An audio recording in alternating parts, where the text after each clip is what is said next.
Emily Carter had never had a worse morning in her life. She was rushing through the hallways of Anderson Enterprises, the company where she had just been hired as an interpreter. It was her first day, and she was already late. "Great job, Emily," she muttered to herself, clutching her bag and tablet tightly. "You're about to get fired before you even sign your contract." She practically sprinted down the sleek corridors trying to find the main conference room, but just as she was about to reach it, a terrifying sensation hit her. Her stomach twisted, a sudden cramp making her shiver. She needed a restroom. Now! Frantically scanning her surroundings, her eyes landed on a door with a figure sign. Without a second thought, she rushed inside. A few minutes later, Emily stood at the sink, letting out a relieved sigh. But then, something felt very, very wrong. Emily blinked, an unsettling feeling creeping up her spine. No makeup mirrors. No feminine hygiene bins. And men's voices. A deep voice rumbled that financial report was a mess. Another voice responded, "Did you see the boss? I've never seen him that furious before." Emily froze. Wait, men? She blinked 3 times, scanning her surroundings. No, this can't be happening. Her heart stopped, her brain shut down, her stomach twisted again, but this time not from discomfort, from pure panic. She had walked into the men's restroom. In complete desperation, Emily did the only logical thing. She stepped into the nearest stall and shut the door.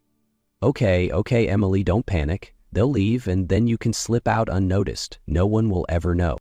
A perfect plan, except for one minor detail. She forgot to lock the door. And that's when fate decided to play its cruelest trick yet. The handle turned. The stall door swung open. A tall, broad-shouldered man with slightly damp black hair and nothing but a towel wrapped around his waist stood right in front of her. Their eyes met. "What the..." The man practically yelled, stumbling back as if he had just seen a ghost. Emily screamed. "Why are you screaming?" he demanded, just as loudly. "Are you screaming?" she shot back, voice even higher. In full-blown panic mode, Emily did the only thing she could think of. She grabbed the nearest toilet paper roll and held it up like a weapon. "Who are you?" she stammered. The man blinked in disbelief, then his face darkened. His voice dropped to a dangerously low tone. "I'm Ethan Anderson," he said, gripping his towel tighter as if his dignity depended on it. "And I'm the CEO of this company." Emily's entire world came crashing down. "I'm dead." Emily had no idea how she escaped the restroom. Maybe she ran like the wind, or maybe she evaporated into thin air from sheer embarrassment, but one thing was clear. She had just made the worst mistake of her career. She stumbled into the conference room, heart pounding. Just as she took her seat, the door swung open. Ethan Anderson walked in. Emily stopped breathing. It was him. But now, he was dressed in a perfectly tailored suit, his hair neatly styled, his face no longer displaying the horror of their restroom encounter. Instead, his sharp gaze landed directly on her, filled with pure irritation. He froze. The room fell dead silent. Everyone followed his line of sight, straight to Emily. She forced a nervous smile. Ethan crossed his arms. "What are you doing here?" Emily swallowed hard. I'm the new interpreter." You could hear a pin drop. Ethan blinked slowly, as if questioning what cruel joke the universe was playing on him. "You're the one translating for me?" Emily nodded, even though every cell in her body screamed to disappear. Ethan stayed silent for a few seconds before finally letting out a deep, resigned sigh. "Great, just perfect." Then, as if deciding that she wasn't getting off easy, Ethan pulled out his chair and commanded, "Let's start the meeting." Emily took a deep breath. She had to prove she deserved this job. If Ethan Anderson had a plan to get rid of Emily Carter, he was executing it flawlessly. From day one, he started relentlessly testing her. "Translate this in 2 hours." He dropped a massive stack of documents onto her desk. Emily glanced at the thick pile, then at him. 2 hours? Are you sure you're not living in some parallel reality?" Ethan raised an eyebrow. I heard that. She gave him a sweet smile. Good, because I wasn't whispering. Ethan narrowed his eyes but said nothing more. And so the game began. He constantly assigned her the hardest translations, legal contracts filled with jargon that could give even experts a headache. He scheduled last-minute meetings, forcing her to prepare at record speed. But Emily never backed down. She took on every challenge, sometimes stumbling, but always getting back up stronger. And the most infuriating part for Ethan? She never lost her sense of humor. One morning, he appeared at her desk and dropped another heavy report in front of her. I need this translated in 2 hours. Emily looked at the stack, then at him. 2 hours again?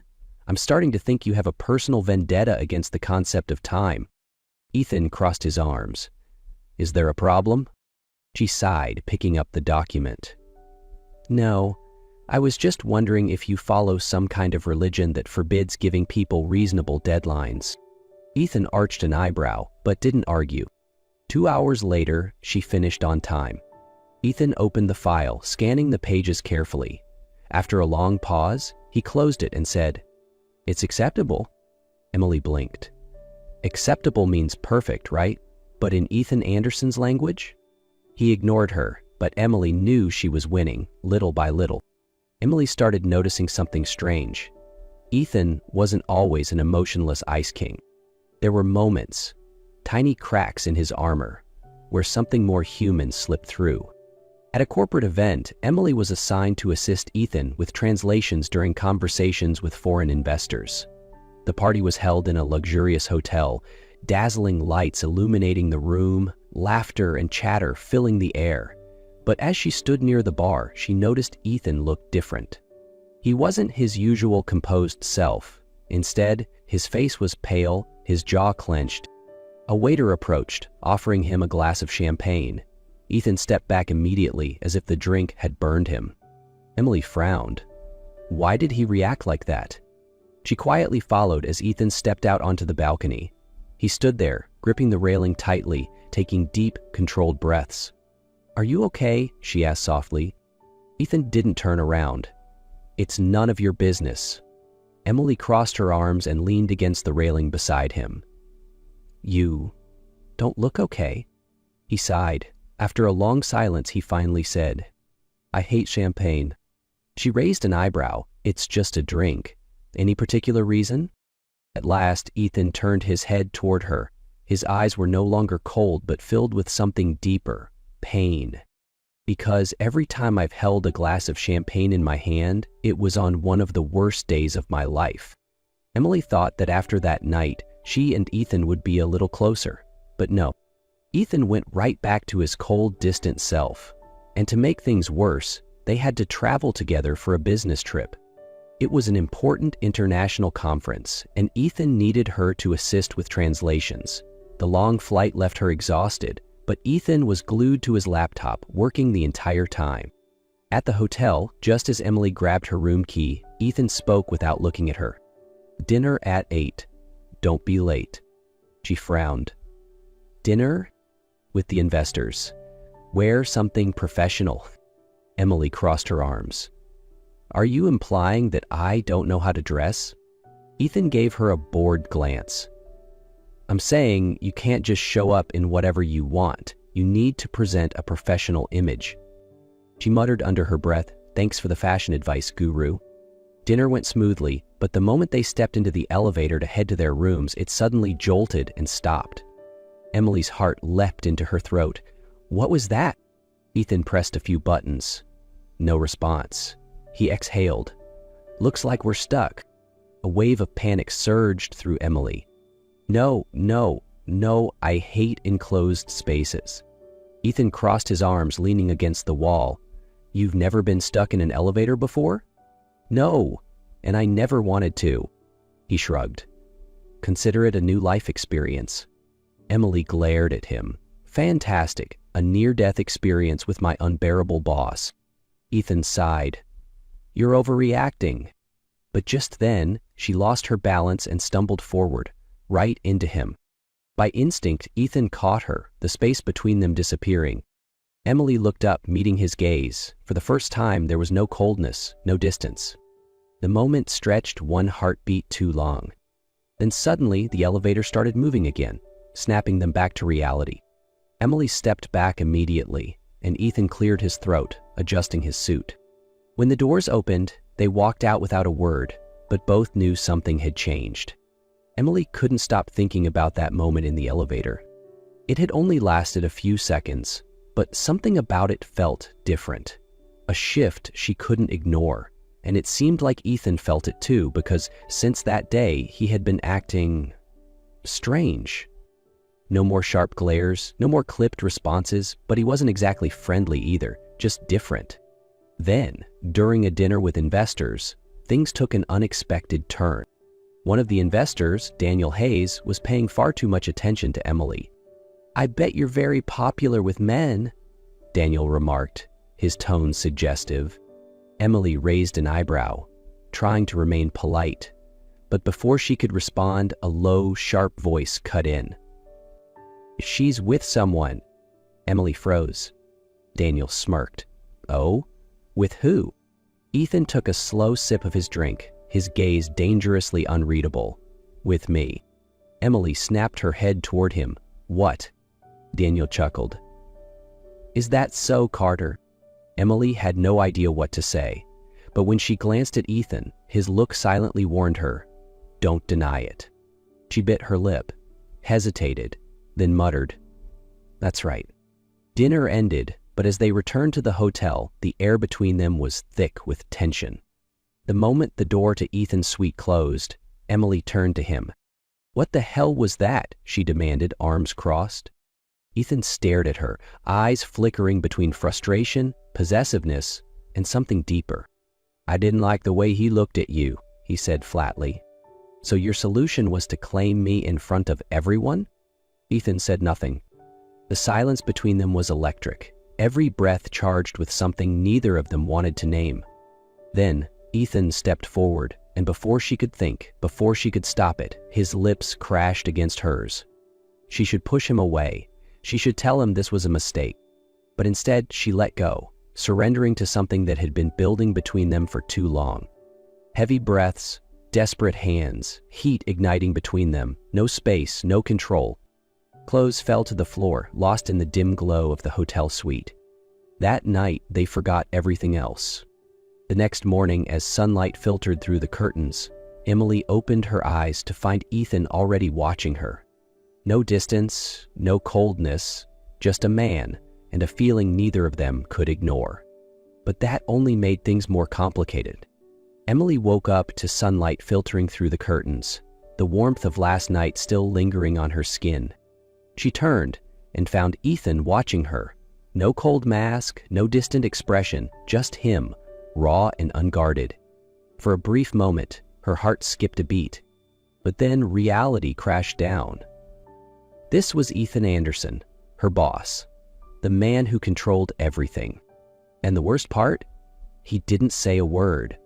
Ethan sat up, running a hand through his hair, his expression unreadable. He didn't move to leave immediately, but his entire body was tense, as if trapped in a war with himself. Emily hesitated. "Ethan?" He exhaled, shoulders rigid. "This..." He swallowed hard, still not looking at her. "This shouldn't have happened." But his voice wasn't cold, it was almost pained.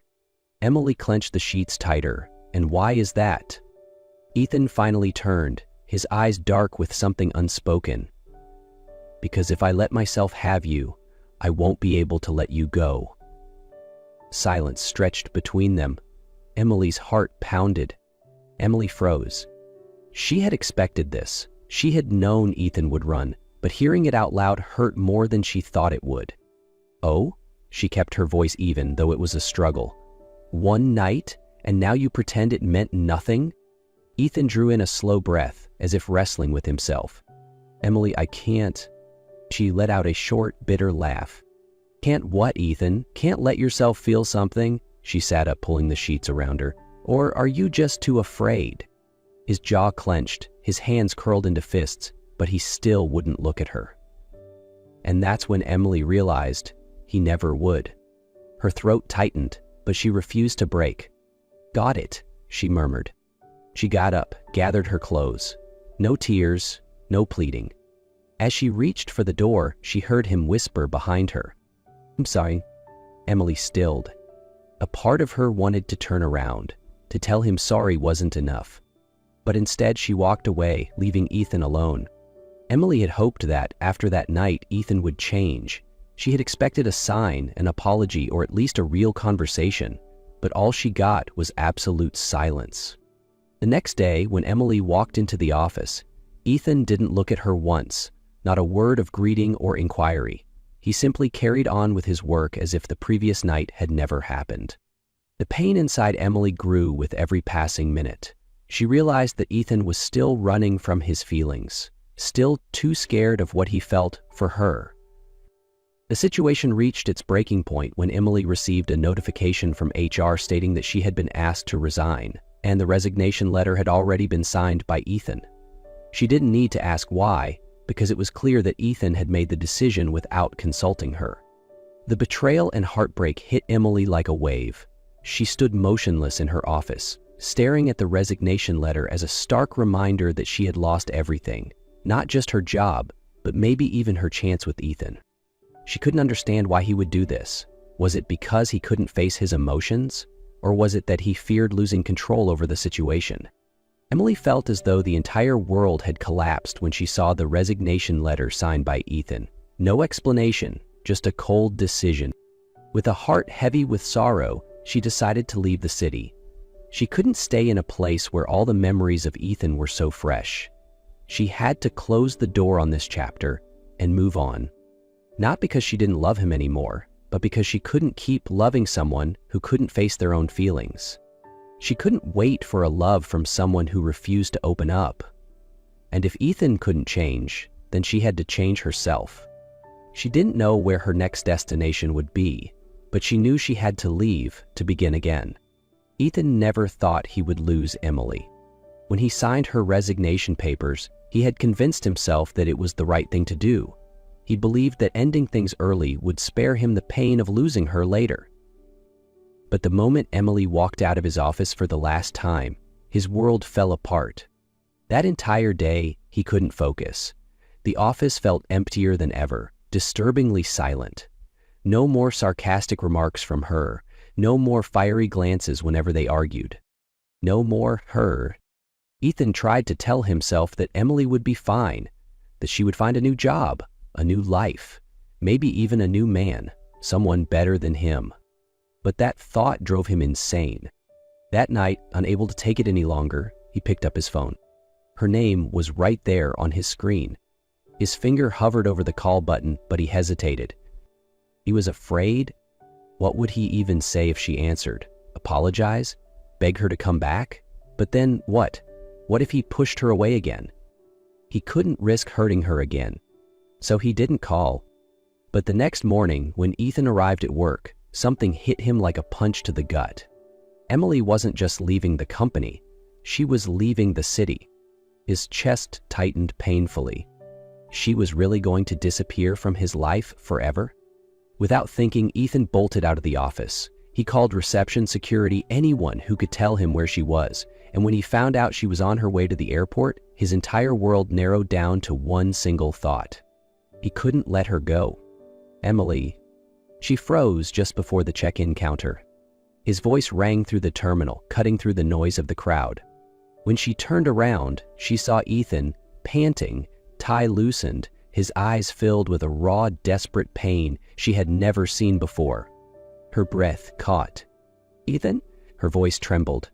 He pushed through the crowd, reaching her without caring about the people staring. "Don't go," he said, his voice rough and strained. Emily clenched the handle of her suitcase. "It's too late." He shook his head fiercely. "No. I let you go once, and I'm not stupid enough to make that mistake again." His voice was thick with emotion, the kind that made her heart ache. "How did you know I was here?" she whispered. Ethan exhaled sharply, trying to steady himself. "Because, no matter how much I denied it, I've always known you." His gaze locked onto hers. I knew you wouldn't leave without thinking it through. You hate rushing things, you always plan, but this time you left without a word, without a trace. Do you know what that means? Emily didn't answer, but her grip on her suitcase tightened. It means you left because you didn't believe I would come. His jaw clenched, voice filled with regret. And you were right. I was too much of a coward. Tears burned in her eyes, because he wasn't wrong. Ethan swallowed hard, his voice breaking slightly. I love you. Emily stared at him, stunned. Ethan stepped closer, his eyes blazing with certainty. I was wrong. I thought pushing you away would keep me in control, but the only thing I can't control, his breath hitched, is how much I love you. This time there were no barriers, no walls. He was giving her his whole heart. And then Ethan dropped to one knee, right in the middle of the airport, pulling out a ring. Emily's hands flew to her mouth, her tears spilling over. The entire airport buzzed with whispers and camera flashes, phones held up to record the moment. But Ethan's eyes never left hers. Marry me, Emily. The seconds that followed felt like a lifetime. Ethan never looked away, as if his entire existence depended on her answer. Emily took a shaky breath, her heart pounding. She had loved Ethan, even when he wasn't ready. But now, he was. She nodded. Ethan let out a relieved laugh, slipped the ring onto her finger and pulled her into a deep, soul-stealing kiss. The entire terminal erupted into applause, but all Emily could hear was the sound of her heartbeat syncing with his. This time there was no more distance between them. This time they truly belonged to each other.